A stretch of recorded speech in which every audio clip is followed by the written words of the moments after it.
यो kidney filter सिन्ड्रोमको सिम्पटम्सहरुको बारेमा discuss गरौँ। यो 2-3 वटा सिम्पटम्सहरु याद गर है।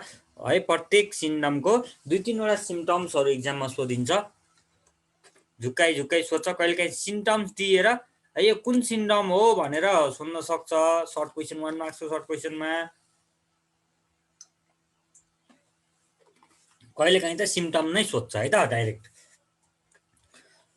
ल हेरौँ है। The person are sterile male with mental retardation है, मेन्टली विक हुने भयो, मेन्टली रिटार्डेसन हुने भयो, लेस मस्कुलर बडी, ल त्यसको बडी पनि लेस मस्कुलर हुने भयो, अन्डर डेभलप टेस्टेज, त्यो भनेको त्योबाट छोराछोरी नहुन पनि सक्छन्, बच्चाहरू नहुन सक्छ। अनि त्यसै गरी sparse body hair and long limb with some female characteristics like enlarge breast है, ब्रेस्ट साइज ठुलो हुने रहेछ केटाहरूमा है। The children and adult with Klinefelter tend to be taller than the peers भन्छ। र यिनीहरूबाट छोराछोरी हुन पनि सक्छन्, भयो भने पनि त्यो प्रब्लम आइरहन्छ है त, पछि पनि आइरहन्छ। ल kidney filter symptoms is often diagnosed when a man is being investigated for fertility or infertility है। त्यहाँ इन्फर्टिलिटी हुन्छ अथवा सर्टिलिटी हुने भयो, त्यसमा त्यो भनेको बच्चा जन्माउन सक्ने क्यापासिटी नभएकोलाई इन्फर्टिलिटी भन्छौँ अथवा सर्टिलिटी भन्छौँ। The diagnosis can be confirmed by chromosome analysis test taking blood sample। Blood sample लिएर चाहिँ त्यसको के गरिने रहेछ त, डायग्नोसिस गरेर हामीले क्रोमोजोमको प्रब्लम हो कि होइन भनेर एनालाइसिस गर्ने रहेछ। This test can find the extra sex chromosome. त्यति बेलामा एक्स्ट्रा सेक्स क्रोमोजोम हुन्छ, त्यो कुन चाहिँ भयो, अब फिमेलतिरको आयो कि मेलतिरको एक्स्ट्रा आयो त्यो कुरा थाहा हुन्छ। It may also be diagnosed at the time of puberty by finding small testes breast tissue development mental functioning etc है। यसको हेर्ने बेलामा बडी स्ट्रक्चरहरू हेरेर, त्यसको मेन्टलको फङ्सनिङहरू हेरेर, ब्रेस्ट साइज हेरेर, त्यसको ब्रेस्ट टिस्युहरूको डेभलपमेन्ट हेरेर कतिको प्रोपरली डेभलप भएको छ, एक्स्ट्रा डेभलप भएको छ भने पछाडि, केटामा एक्स्ट्रा डेभलप भएको छ भने पछाडि त्यसमा यो सिम्पटम हो कि भनेर हामीले त्यसपछि ब्लड टेस्ट गर्नुपर्ने हुन्छ भनेको। ब्लड टेस्ट गरेर त्यसपछि थाहा पाइन्छ यो क्रोमोजोमको कारणले गर्दा रहेछ। अब क्रोमोजोमको कारणले भइहाल्यो त भइहाल्यो, अब त्यस्तै जिन्दगी जिउनु पर्यो है। Next one is Turner syndrome है। टर्नर सिन्ड्रोममा this sex chromosomal disorder is cause in the offspring by the fertilisation of an abnormal egg. त्यो भनेको योबाट सेक्स क्रोमोजोम नै गएन, फिमेलदेखि सेक्स क्रोमोजोम नै गएन है। आइन नर्मल स्पर्मबाट मात्रै, केटाबाट मात्रै आयो 22X है। 22X आइसके पछाडि यो भनेको छोरी हुनुपर्ने है। अर नर्मल एगमा अब के हुनुपर्ने, 22X हुनुपर्ने ए। एन्ड एबनर्मल स्पर्ममा 22,0 भयो। It is cause by the absence of 1X chromosome that is 44,X0 भयो। मोनोसोमिक फर सेक्स क्रोमोजोम भन्ने कुरा भयो। इन्स्टेड अफ 46 हुनुपर्नेमा 44 मात्रै भयो। यो एब्सेन्स अफ सेक्स क्रोमोजोमको कुरा भयो, एब्सेन्स भए पछाडि। Turner syndrome was first describe by टर्नरले फाइन्ड आउट गरेर चाहिँ प्रब्लम, त्यही भएर this occur in about 1 out of every 5,000 live female birth. 5,000 जना केटी जन्मिने बेलामा 1 जना यस्तो जन्मिन सक्छ अरे। एउटै मान्छेबाट 5,000 जन्मे चाहिँ होइन नि, फेरि सबैजना होल टोटल गरिकन भनेको है। यो त एग्रिगेटमा जति जन्मेका छन् त्यसलाई पर्सेन्टेजमा कन्भर्ट गर्ने बेलामा है। अनि त्यसपछि यसको रेसियो निकालेको। ल यसको सिम्पटम्सहरुको कुरा गरौँ है। सिम्पटम्सहरु के हुँदा रहेछन् यो सिन्ड्रोमको। The affected person are female, यो चाहिँ फिमेल हुँदो रहेछ है। हाम्रो यहाँ माथिको यो जुन किडनी फिल्टर सिन्ड्रोम थियो यो केटा हुनेवाला थियो, केटा हुँदै पनि केटीको जस्तो क्यारेक्टर आएको थियो है। यसमा फेरि केटी हुन्छ, केटी हुँदै पनि केटाको क्यारेक्टर आउँछ। अब त्यही होला है त। हेरौँ है। They are sterile with poorly develop ovaries, यिनीहरूको ओभरिजहरू डेभलप हुँदैन, एकदमै पुअरली डेभलप हुन्छ, हल्का हल्का डेभलप हुन्छ। एन्ड अन्डर डेभलप ब्रेस्ट, र ब्रेस्ट साइज पनि अन्डर डेभलप नै हुन्छ, सानो हुन्छ, डेभलप हुँदैन भनेको। स्मल युटेरस पनि एकदम सानो हुन्छ, स्मल हुन्छ। एन्ड एबनर्मल इन्टेलिजेन्स र ट्यालेन्ट पनि हुँदैन, माइन्डको क्यापासिटी पनि त्यति हाई हुँदैन है, एकदम कमजोर हुन्छ। दे अल्सो हेभ वेब्ड नेक है, नेक वेब्ड हुँदो रहेछ, यहाँ फिगरमा देखाइरहेको छ है, नेक यसको वेब्ड रहेछ। अनि broad chest and they possess many male character like heavy neck है, मेलको जस्तो के घाँटी अलि ठुलो हुनेवाला, मसलहरू त्यस्तै अलि बलियो बलियो खालको हुन्छ नि, मसलहरूमा आइरन बढी कन्टेन्ट भएको, हेमोग्लोबिन बढी भएको ब्लडमा। एन्ड न्यारो हिप्स, र यिनीहरूको हिप्स न्यारो हुँदो रहेछ। Females with this syndrome have a short stature without puberty and the menstrual cycle, र मेन्सुरल साइकल पनि हुँदो रहेछ, सबै फिमेलको छ, मेन्सुरल साइकल पनि कम्प्लिटली चल्दो रहेछ है। र यो कुरा कसरी फाइन्ड आउट गर्ने रहेछ त, diagnosis of Turner syndrome is confirm with the special blood test. यो क्रोमोजोमल टेस्ट भयो, ब्लडको क्रोमोजोमल टेस्ट भयो भने थाहा हुन्छ हामीलाई है त। And early diagnosis of Turner syndrome is often made during parental testing because of an abnormal amniocentesis. यो के हुन्छ भनेदेखि प्रेग्नेन्सीको अवस्थामै 2-3 महिना, अब नेपालमा चाहिँ 3 मन्थ छ लिगल्ली, 3 मन्थभन्दा अगाडि नै टेस्ट गरिन्छ कि, कहिलेकाहीँ फर्स्टमा टेस्ट गर्नुपर्छ, प्रेग्नेन्सी टेस्ट भन्छन् नि। कारण के रहेछ भनेदेखि यही सिम्टमहरू छ कि भन्नको लागि है, यो सिम्टमहरू छ कि भन्नको लागि चाहिँ टेस्ट गरिन्छ। तर प्रायः जसो टेस्ट नगर्नुको कारण के छ भनेदेखि यो जेनेटिकली एउटाबाट अर्को जेनेरेसनमा सर्ने रहेछ, हल्का हल्का सर्दै सर्दै सर्दै सर्दै जाँदो रहेछ है, डिएनएबाट सर्दो रहेछ। त्यो हुनाले पहिलेको जेनेरेसनमा राम्रो छ भने पछाडि सेकेन्ड जेनेरेसनमा पनि राम्रै होला भन्ने आशामा के गर्छन् त, टेस्ट गरिँदैनन्। तर टेस्ट गर्दा राम्रो हुने भयो है। टेस्ट गरिसके पछाडि के हुने रहेछ त थाहा हुन्छ हामीलाई, यसको अब जन्मिनेवाला टर्नर सिन्ड्रोम हुन्छ अथवा यो सिन्ड्रोम हुन्छ कि हुँदैन, किल्नेफिल्टर सिन्ड्रोम छ कि छैन, टर्नर सिन्ड्रोम छ कि छैन, त्यो सिन्ड्रोम रहेछ भने पछाडि त्यति बेला एबोर्सन गर्ने चलन हुन्छ है। अनि त्यसको प्रब्लम भनेको सल्भ भनेको त्यति मात्रै हो, अर्को यसको प्रब्लम सल्भ छैन, जन्मिसके पछाडि यसको प्रब्लमको सल्भ छैन है त। ल सेल डिभिजनमा जाउँ। अब सेल डिभिजनमा जनरल कन्सेप्ट मात्रै पढाउने भनेर यहाँनिर लेखिदिएको छ, जनरल कन्सेप्टको बारेमा मात्रै बुझ्ने हो, खास त्यस्तो धेरै डिटेलमा बुझ्नु पर्दैन। डिटेलमा चाहिँ 11 क्लासको बायोलोजीमा पढ्नुपर्ने हुन्छ, त्यहाँ गएपछि गाह्रो छ है, तरिका खुल देखिन्छ। ल cell division is a process of formation of new cell from pre existing cell. सेलहरू के हुने रहेछन् भनेदेखि धेरै दिनसम्म बाँच्दा रहेनछन्, यिनीहरू मर्ने हुँदा रहेछन्, छिटै मर्दा रहेछन्। छिटै मरे पछाडि के हुन्छ, त्यसको ठाउँमा अर्को आउनुपर्छ है, त्यसको ठाउँमा अर्को आउनुपर्छ।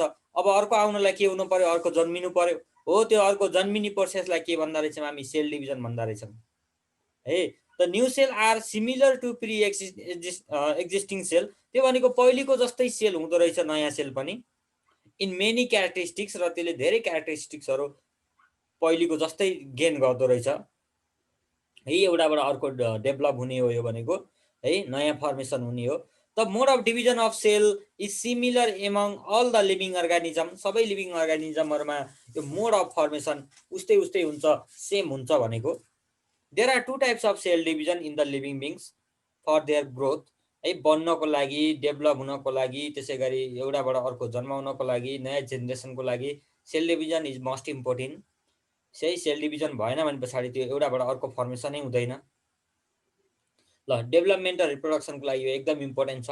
एउटा रिप्रोडक्सनको सेल डिभिजन छुट्टै छ, एउटा डेभलपमेन्टको सेल डिभिजन छुट्टै छ, यो दुईटा कुरालाई राम्रोसँग बुझ्नुपर्छ है। They are direct cell division and indirect cell division है। There are 2 types of cell division, एउटा डाइरेक्ट सेल डिभिजन रहेछ, एउटा इन्डाइरेक्ट सेल डिभिजन रहेछ। डाइरेक्ट भने के हो हेरौँ, indirect cell division karyokinesis. Karyokinesis भनेको डिभिजन अफ न्युक्लियस हो है, न्युक्लियसको डिभिजन डाइरेक्टली हुन्छ कि हुँदैन हेरौँ। एन्ड साइटोकाइनेसिस भनेको डिभिजन अफ साइटोप्लाज्मा है।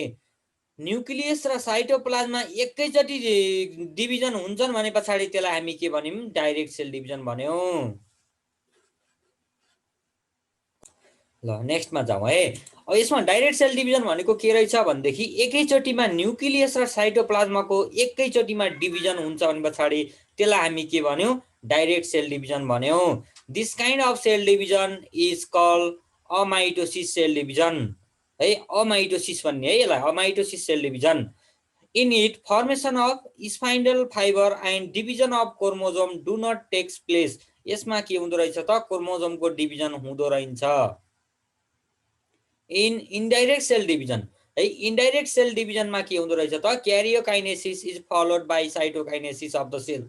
भनेपछि क्यारियोकाइनेसिसले अगाडि बाँड्दै बाँड्दै हिँड्छ है, यसको डिभिजन हुँदै हुँदै जान्छ, त्यसको पछि पछि त्यही सिकेर साइटोकाइनेसिस पनि डिभिजन हुँदै हुँदै जान्छ है। एकैचोटिमा भएन यिनीहरूको, पहिले क्यारियोकाइनेसिसको डिभिजन हुन्छ, अनि त्यहीलाई सिकेर कसरी डिभिजन हुन्छ भन्दा सिकेर साइटोकाइनेसिसले आफ्नो पनि डिभिजन गर्छ। त्यसलाई हामी के भन्यौँ त, इन्डाइरेक्ट सेल डिभिजन भन्यौँ। It is of two type. यो इन्डाइरेक्ट सेल डिभिजन दुई टाइपको छ, माइटोसिस सेल डिभिजन र मियोसिस सेल डिभिजन। यो मोस्ट इम्पोर्टेन्ट छ for your examination, only for difference है। ल अमाइटोसिस भनेको के रहेछ त, डाइरेक्ट सेल डिभिजन रहेछ। यहाँ क्यारियोकाइनेसिस अथवा न्युक्लियस र साइटोप्लाज्मालाई साइटोकाइनेसिस भन्छौँ है। क्यारियोकाइनेसिस भने के हो पनि सोध्छ एक्जाममा है। It is the process of division of nucleus during cell division है। It is the process of cell division of nucleus भन्दा नि भयो, अथवा it is the division of nucleus, it is the division of nucleus during cell division है। Cell डिभिजनको बेलामा न्युक्लियसको division हुन्छ भने क्यारियोकाइनेसिस भन्ने, साइटोकाइनेसिस भनेको के रहेछ त, साइटोप्लाज्माको डिभिजन हुन्छ भने साइटोकाइनेसिस भन्ने। र क्यारियोकाइनेसिस अथवा न्युक्लियसको डिभिजन र साइटोकाइनेसिस अथवा साइटोप्लाज्माको डिभिजन एकै लटमा एकैचोटिमा हुन्छ भने पछाडि त्यसलाई हामी के भन्यौँ त, डाइरेक्ट सेल डिभिजन भन्यौँ। यो डाइरेक्ट सेल डिभिजनलाई हामीले नेमली के भनेका छौँ, अमाइटोसिस सेल डिभिजन भनेका छौँ। यो अमाइटोसिसको बारेमा चाहिँ धेरै पढ्नु परेन। र माइटोसिस र मियोसिस भनेको फेरि के रहेछ, डाइरेक्ट सेल डिभिजन रहेछ, जसलाई न्युक्लियसको डिभिजन हुँदा हुँदै त्यही सिकेर साइटोप्लाज्माको पनि डिभिजन हुन्छ, अथवा पहिले न्युक्लियसको डिभिजन हुन्छ अनि त्यसपछि त्यसको न्युक्लियसको बाहिरतिर रहेको साइटोप्लाज्माको पनि डिभिजन हुँदै हुँदै जान्छ। अब फर्स्ट पोइन्टमा जाउँ हामी, माइटोसिस सेल डिभिजन है। माइटोसिस सेल डिभिजन भनेको सजिलो खालको छ, त्यस्तो धेरै छैन है, थोरै छ, यसको पार्टहरू धेरै छैनन्। Mitosis cell division was discover by German biologist W Flemming भन्नेले माइटोसिस सेल डिभिजनको बारेमा डिस्कस गरेर रहेछ, पहिलोचोटि पत्ता लगाएको रहेछ, पहिलोचोटि डिस्कभर गरेर रहेछ। Mitosis is defined as the division of cell in which a single cell divide to form two daughter cell. Mitosis cell division भनेको यस्तो खालको सेल रहेछ जुन मदर सेलबाट दुईवटा डिप्लोइड डटर सेल बन्ने प्रोसेसलाई माइटोसिस सेल डिभिजन भन्छौँ हामी है। दुईवटा डिप्लोइड सेल बन्छ माइटोसिस सेल डिभिजनमा, अर्को मियोसिसमा हेप्लोइड सेल डिभिजन हुन्छ है। मैले डिफरेन्स भनिदिइरहेको छु है, सुनिराख, फेरि पछि सोधिराख्ने होइन। Is having the equal number of chromosome are present in the mother cell भनेको यतानेर मदर सेलमा जतिवटा न्युक्लियस थिए, जतिवटा क्रोमोजोमहरू थिए, यता गएर पनि डटर सेलमा पनि त्यति नै वटा के हुन्छन्, क्रोमोजोम हुने हुन्, त्यति नै वटा न्युक्लियस हुने हुन् है। Mitosis and equational cell division, यो भनेको इक्वेसनल सेल डिभिजन हो भनेको इक्वेल हुने भयो कि यहाँनिर 2n लाई डिभाइड भएर के हुने गर्छ, 2n मा दुईवटामा के भयो, कन्भर्ट भयो, दुईवटा डिप्लोइड सेल बन्यो। डिप्लोइड भनेको 2 टाइम्स n आएको, 2 टाइम्स 2 टाइम्स वाला पेयरमा क्रोमोजोमहरू आएकोलाई डिप्लोइड सेल डिभिजन भनेको थिएँ, मैले पहिले नै पढाएको थिएँ है डिप्लोइड र हेप्लोइडको बारेमा। त्यहाँ बुझ्या छैन भने त्यो क्लास हेर्नु पर्यो एकचोटि है, त्यो हेरेन भने यो केही कुरा बुझ्दैन, फेरि बुझ्नुपर्ने एकदम आवश्यक छ। डिप्लोइड डटर सेलमा कुरा भयो। Thus as a result all the daughter cell come to have the same number of chromosomes compared to the mother cell है। मदर सेलमा जतिवटा छन् त्यति नै वटा क्रोमोजोमहरू हुँदा रहेछन्। It occurs in somatic or vegetative cell है। सोमेटिक सेल डिभिजन र भेजिटेटिभ सेल डिभिजनमा यो हुँदो रहेछ है। So it is also called somatic cell division. यसलाई हामी के भन्यौँ, सोमेटिक सेल डिभिजन पनि भनेर भन्छौँ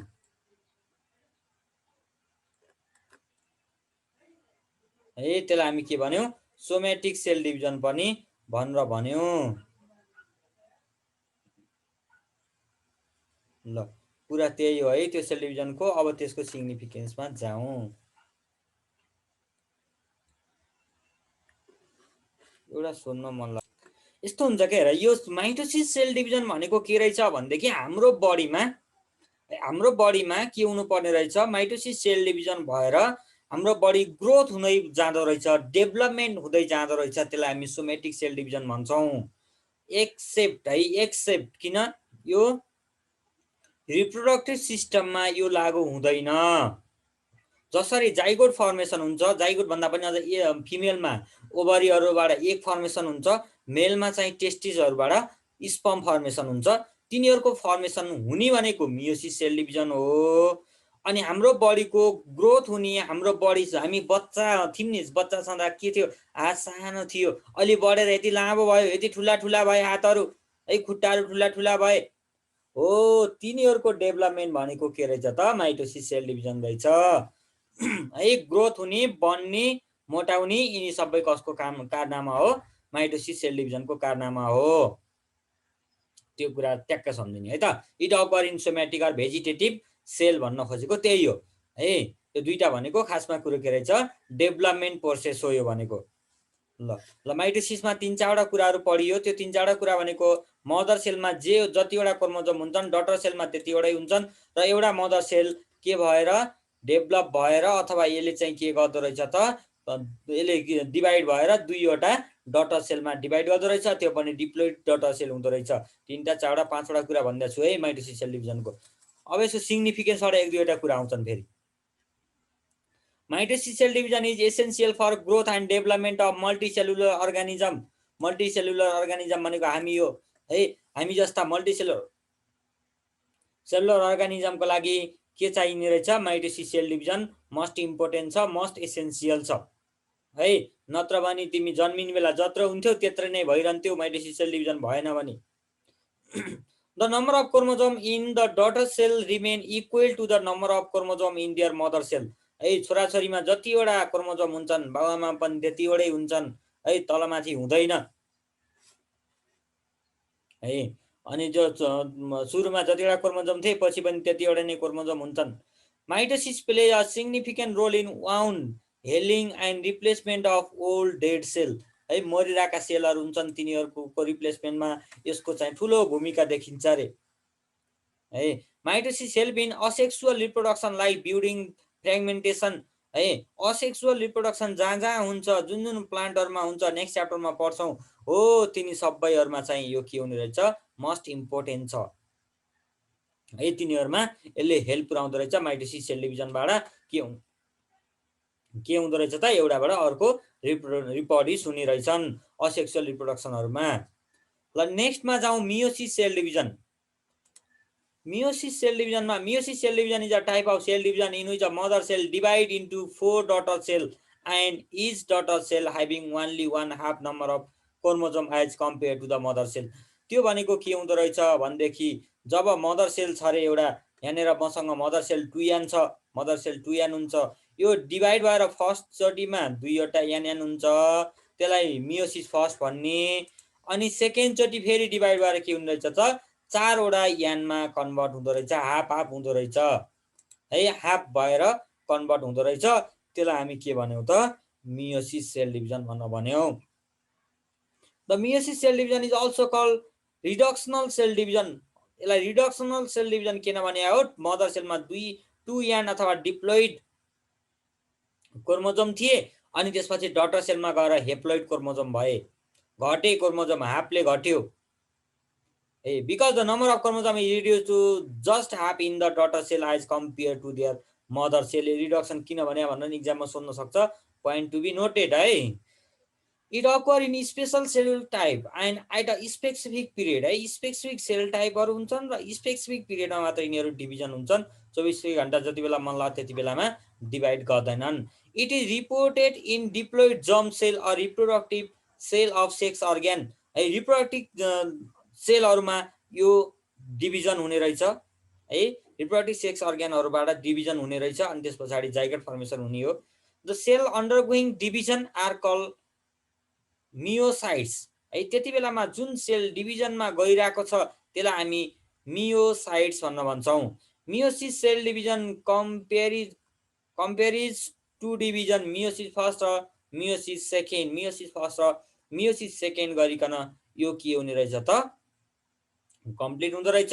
यो मियोसिस फर्स्टमा पनि अब यहाँनिर साइटोकाइनेसिसका कुरा हुन्छन्, क्यारियोकाइनेसिसका कुरा हुन्छन्, हेर न्युक्लियसका कुरा हुन्छन्, के हुन्छन् टेलोफेज, एनाफेज है, एनालग फेज, के फेजहरू टनक्कै फेजहरू हुन्छन्। तिनीहरू फेजहरूमा यो कम्प्लिट हुन्छ। The meiosis first division is also known as reduction division. यसलाई reduction भन्छौँ. This is because it involves the formation of two daughter nuclei with just half number of chromosome as that present in the mother cell. Mother cell मा 2n भएर उता daughter cell मा के भयो त n बनाइदियो. Moreover, in meiosis, crossing over भनेको interchange of chromosome segment between two homologous chromosome takes place. This causes the variation in the offspring and has a role in evolution. यो के हुँदो रहेछ रिप्रोडक्सनको लागि मोस्ट इम्पोर्टेन्ट कुरा रहेछ है। एउटाबाट अर्को बच्चाहरू बनाउनको लागि चाहिँ meiosis cell division most important छ। र अलि एकछिनमा केही कुरा गरौँला, पहिले यो सकाइहालौँ है त। The meiosis second is also called equational division. किन योमा पनि इक्वेलै हुन्छ? Because the number of chromosome remain in the same in the daughter nuclei is after meiosis first. जब मियोसिस फर्स्ट हुन्छ, मियोसिस फर्स्टमा के हुने रहेछ जस्ट हाफ हुँदो रहेछ, त्यही भएर यसलाई रिडक्सन डिभिजन भन्छौँ। र मियोसिस सेकेन्डमा जाने बेलामा के हुन्छ जस्ट हाफ भइसकेको थियो, त्यसलाई पनि फेरि माइटोसिस सेल डिभिजन जस्तै डिभिजन भएर चारवटा पार्टमा डिभाइड हुने भयो, दुईटा हुने भयो। In this way 4 daughter haploid nuclei are form. त्यस तरिकाले चारवटा हेप्लोइड न्युक्लियसहरू फर्म हुन्छन्। Then the division of cytoplasm of the cell, त्यसलाई साइटोकाइनेसिस भन्ने है। साइटोप्लाज्माको डिभिजन भनेको cytokinesis takes place and all nuclei get their own cytoplasm and form 4 haploid nucleus. Haploid chromosome भन्दा मजा है नि त। ल मियोसिस सेल डिभिजनले के हुँदो रहेछ हेरौँ है। Meiosis maintains a definite and constant number of chromosome into daughter cell if compare to mother cell. Mother सेलमा दुईटा भएको थियो, 2n थियो, डिप्लोइड क्रोमोजोम थियो, डटरमा गएर के भयो त हेप्लोइड भयो, एउटा मात्रै भयो। It causes the genetic variation among the species. त्यो कारणले गर्दा जेनेटिक भेरिएसन भयो, मान्छे फरक भयो, मान्छे चरा फरक भए है। मान्छे एउटाबाट जन्मिने, अर्को उस्तै खालको मान्छे जन्मियो, मान्छेबाट चरा जन्मिएन है, त्यही भएर जेनेटिक भेरिएसन आयो। It help to form haploid gamete or spore which are essential for reproduction. त्यो कारणले गर्दा हेप्लोइड ग्यामेटहरू फर्मेसन भयो, ग्यामेटहरू चाहिँ हेप्लोइड हुन्छन् है। र स्पोरहरू भनौँ प्लान्टहरूका कुरा गऱ्यो भने स्पोर हुन्छन्। म्यानमा कुरा गऱ्यौँ, मान्छेका कुरा गऱ्यौँ भने एग र स्पर्मका कुरा हुन्छन् है त। It has a role in evolution. यो कारणले गर्दा इभोल्युसनमा मस्ट रोल छ भनेको एउटाबाट अर्को जन्माउनेमा। It help in alternation of generation of haploid and diploid generation of plant है। प्लान्टहरूमा पनि अल्टरनेसन अफ जेनेरेसनको कुराहरू लागू हुने भयो। र त्यसै गरी हेप्लोइड न्युक्लियस अथवा हेप्लोइड सेल फर्मेसन भयो। अब यो मियोसिस सेल डिभिजन भनेको के का लागि रहेछ? रिप्रोडक्सनका लागि रहेछ। अब जाइगोटतिर लागौँ त एकचोटि, हामीले हिजो पढेको कुरातिर हेरौँ। जाइगोट फर्मेसन हुने बेलामा हामीले के भनेको थियो हेर त। यहाँनिर के भनेको थियो 22 + x थियो स्पर्मको, 22 + x थियो ओभाको है। भनेपछि यो 22 + x कहाँबाट आएको? 44 + xy बाट आएको। यसको जस्ट हाफ यसमा भएको हुनाले यस्तो खालको फर्मेसनलाई हामी के भन्यौँ? मियोसिस सेल डिभिजन भन्यौँ। जब जाइगोट फर्मेसन हुन्छ, जाइगोट फेरि के हुन्छ त डिप्लोइड हुन्छ। स्पर्म र ओभा के हुन्छ? हेप्लोइड हुन्छ। जाइगोट फर्मेसन भइसके पछाडि जाइगोट चाहिँ के हुने रहेछ त डिप्लोइड हुन्छ, डिप्लोइड क्रोमोजोम हो। अब जाइगोट बनिसके पछाडि यसको मेन फङ्सन भनेको ओभम र स्पर्म प्रड्युस गर्ने हो है। मियोसिस सेल डिभिजन भएर ओभम र स्पर्म प्रड्युस गर्ने हो। अनि यो प्रड्युस गरिसके पछाडि जाइगोट फर्मेसन हुन्छ। जाइगोट फर्मेसन भइसकेपछि अब त्यसमा के जान्छ त माइटोसिस सेल डिभिजन। ल male gamete or sperm are responsible for the birth of the male baby भन्छ है। Male gamete or sperm, male नै के हुँदो रहेछ त मेल बेबीको लागि चाहिँ मेल नै रेस्पोन्सिबल हुँदो रहेछ भन्छ। मैले पहिले पनि धेरैचोटि भनेको थिएँ हो। It is because Y chromosome is essential for to form a male zygote and Y chromosome is found only in male not in female. Thus instead of female, male are responsible for the birth of the male baby. Chromosomes are known as hereditary material because they transfer the genetic character from parent to offspring from a generation to other generation. एउटा जेनेरेसनबाट अर्को जेनेरेसनमा क्यारेक्टरिस्टिक्सहरू transfer गर्ने भएको कारणले गर्दा त्यस्तो भन्ने रहेछन् है त। ल नेक्स्टमा कुरा छ गिभ रिजनको। गिभ रिजन सबै सक्छ होला मलाई लाग्छ है। हेमियोफिलिया इज अ मेन्डेलियन डिजिज भन्छ है, मेन्डेलले पत्ता लगाएको छ त्यहाँनिर। अनि हेमियोफिलियामा के हुन्छ त्यो कुरा भने in the formation of baby है, भर्खर कुरा गरिसक्यौँ। Down syndrome is autosomal chromosomal disorder, त्यो पनि बुकमा छ, पिडिएफमा छ। Turner syndrome is found in girl only not in boy है, बोयमा टर्नर सिन्ड्रोम हुँदो रहन्छ। के कारणले गर्दाखेरि हो त्यो कारण चाहिँ टर्नर सिन्ड्रोममै छ, त्यहाँनिरबाटदेखि लिएर राख। Klinefelter syndrome occur in boy only not in girl है, गर्लमा हुँदो रहन्छ, यो चाहिँ बोयमा हुँदो रहन्छ है। अनि त्यस पछाडि अब यो त यो haemophilia does not occur in female usually even through they have genes with defected clotting factor. Defected clotting factor हुँदा हुँदै पनि केटीहरूमा के कारणले गर्दा हुँदैन भन्दा मैले पहिले नै भनिसकेको थिएँ, वाइ क्रोमोजोम गएको हुन्छ है, त्यो कारणले गर्दाखेरि हो। यसको बारेमा तिमीहरू आफै राख, लेख है। अनि मेन भनेको यो डिफरेन्स र गिभ रिजन इक्जाममा मोस्ट इम्पोर्टेन्ट छ। यसको लागि डायग्रामेटिक क्वेसनहरू यो त्यति धेरै इम्पोर्टेन्ट छैन। इक्जामको लागि चाहिँ यो क्रोमोजोमको बारेमा के छन् यसका नामहरू त्यसको जानकारी राखिरहनु पर्यो है। होमोग्यामेटिक एन्ड हेटेरोग्यामेटिक भन्छ। अटोजोम्स एन्ड सेक्स क्रोमोजोम भन्न सकिहाल्छ। ओभा एन्ड स्पर्म। अनि क्रोमोजोम एन्ड क्रोमाटिड यसको बारेमा पनि थाहै छ तिमीहरूलाई। अनि अब अरू होमवर्क गर्न मन लाग्नेहरूले चाहिँ यो क्वेसन एन्सर गर्दा हुन्छ है, क्वेसन एन्सर गर्दा हुन्छ, नत्र मैले भनेअनुसार नोट कम्प्लिट गर्ने। यसको पिडिएफ म